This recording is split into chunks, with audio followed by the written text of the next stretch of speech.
I stood there in the middle of the front office at 3:30 in the afternoon, holding a container that was half filled with shredded paper.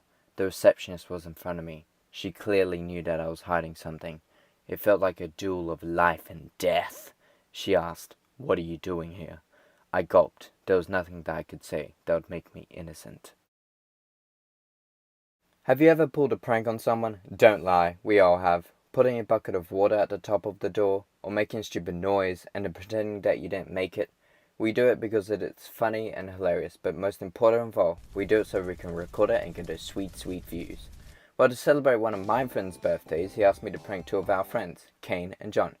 To be honest, he didn't ask me to do it. I basically walked up to him and said, "So Liam, I'm going to prank John and Kane for your birthday." "Okay. Are there any other options?" "Nope." "What happens if I don't want you to do it?" "I'll still do it anyway." "Oh, yeah, so choose wisely."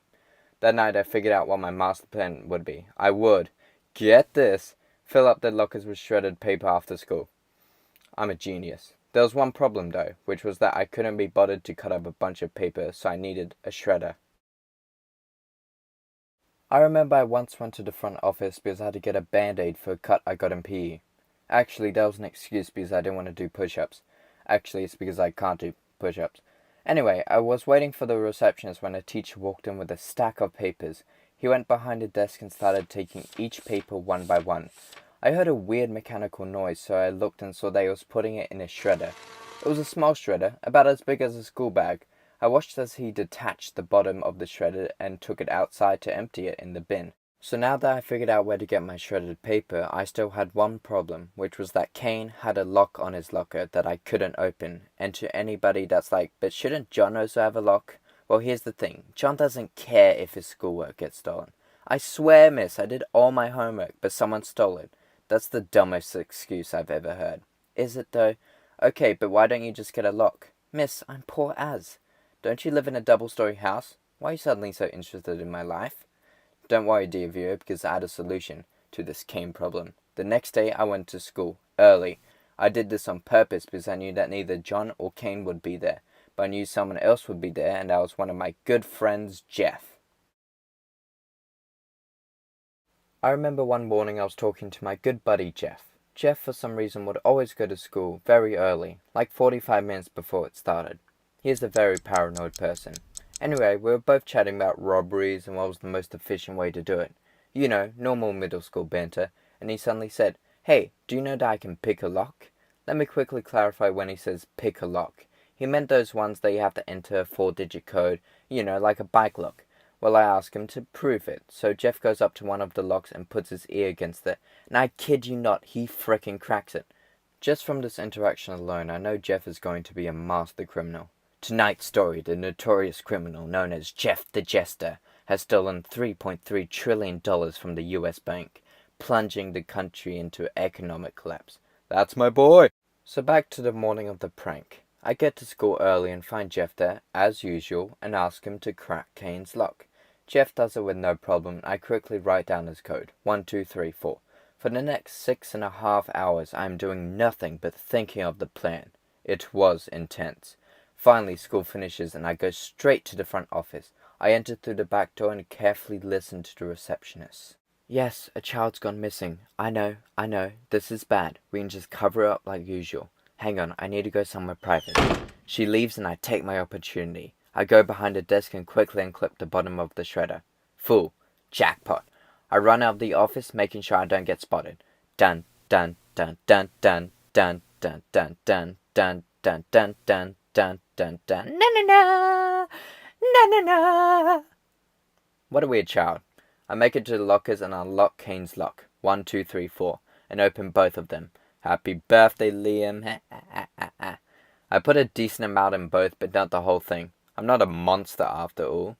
I book it back to the front office. Dun, dun, dun, dun, dun, dun, dun, dun, dun, dun, dun, dun, dun. Still a weird child. I make it back and I can't see the receptionist. Perfect. I run towards the shredder, but out of nowhere she appears. "What are you doing?" My brain is having a complete meltdown. What am I supposed to do? Quick, just push every button. It's not doing anything. Well, we might as well relax and watch our lives crumble around us. I stand there for a few seconds, completely speechless. Oh wait, did you get a job as a cleaner?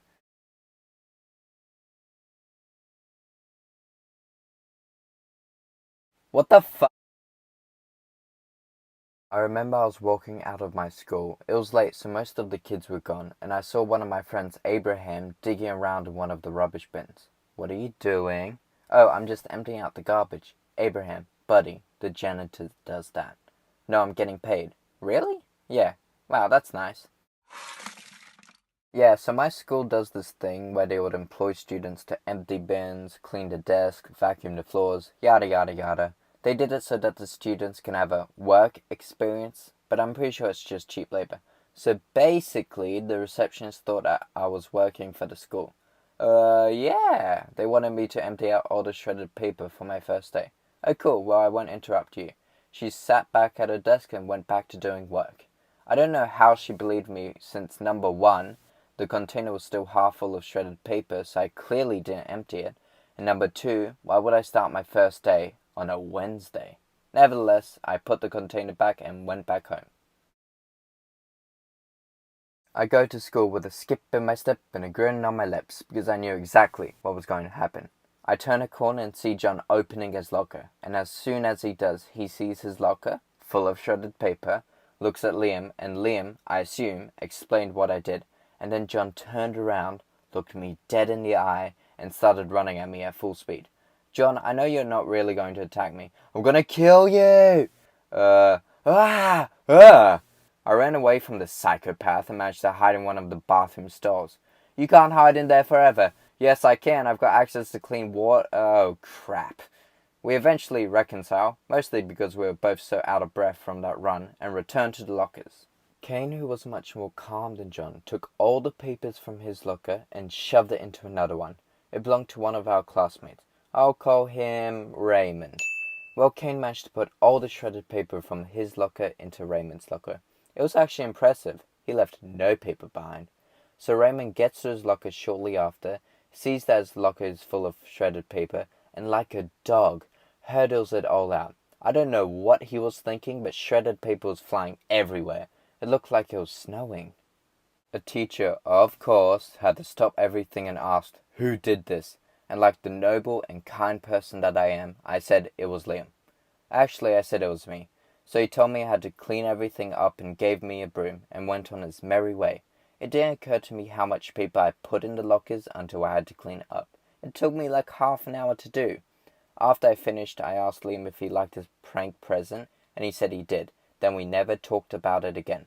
So yeah, if there's any lesson we've learned here today is that when you do something bad, don't tell the truth. Alright, see ya.